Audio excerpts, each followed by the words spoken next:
Show me your ugly shit. That's what I'm going to learn. I'm going to learn from the dark, nasty shit that we all have, that we all wanted to scoot under a fucking rug and say doesn't exist.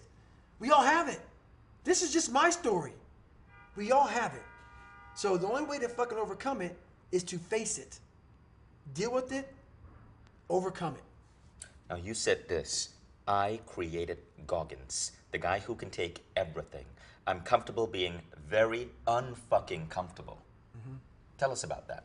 So, like I talk about a lot, when I came up, I was born David Goggins. David Goggins was a young man, young kid, that didn't really know true reality. Was a kid that wasn't able to handle a lot of things. Me knowing that my foundation was broken, I had to rebuild a whole foundation. I had to pick up this fucking crooked ass house, that was me, pick it up with one hand, get all this fucking concrete, I had to fucking lay this fucking land nice and flat, get all this shit out, and rebuild this foundation and lay this fucking house back on a nice foundation. That foundation now is Goggins. I had to recreate myself to a man that I wanted to be. Not what the world made me. Not what life made me.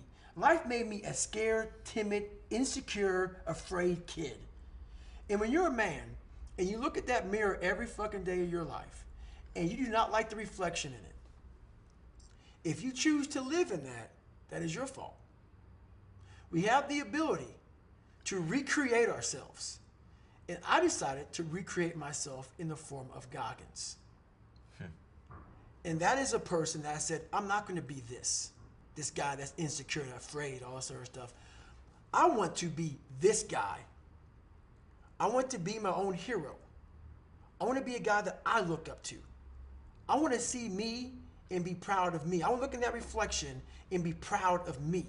But the only way I'm going to do that is all that big shackle of shit, that big satchel of shit that my life had to start emptying it. And David Goggins couldn't do that. That's much too frightening, man. Goggins had to go back there and say, I got this shit. Let's go. Let's man the fuck up. So that's where Goggins comes from. It's a person I had to create to start handling how to fix David Goggins. And that's the important thing, right? You're not saying celebrate yourself or embrace your authenticity and none of that garbage. No. You're saying, look, we have shit we have to deal with. Yes. We got to figure out who we want to be. Yes. We got to make sure that the foundation of that house is stable. That's right. And then we got to move in that direction through the suffering. I'm not saying go in your own ass and kiss it by any means. That's not it. I'm not saying, I am saying love yourself, be proud of yourself, but you have to be able to go back and fix your life. No one's going to help you out. No one. Like, I believe there's a lot of theorists out there. There's theorists that go into a library, take a lot of classes, read a lot of books on the mind. They read about the mind. They know how it's supposed to work in situations. I became a practitioner. And a practitioner is a person that doesn't read about it, actually does it, and then studies it while he's in it. So my knowledge doesn't come from reading a book that someone wrote that says this is how it's supposed to be. Someone that never even lived it, but they read about it somewhere. And they took that theory, made another theory, another theory, another theory. I'm the practitioner who said, you know what? I'm going to go in hell with my notebook and my pen. And I'm going to sit in this motherfucker.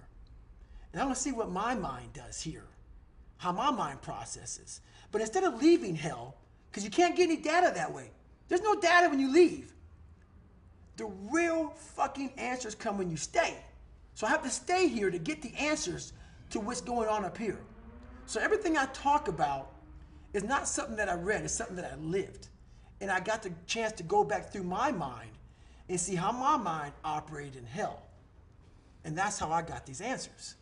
By saying, oh man, when it was hour 72 of Hell Week, and I had another fucking 2 days to go, and my body was broken, all I wanted to do was leave, what made me stay? Well, how did you stay? So I figured out what the mind was doing. It starts asking you all these questions. And a lot of theorists don't understand that. A lot of therapists don't really know what the mind is doing in there. They read about it, but I'll tell you what it does. Because I became a practitioner.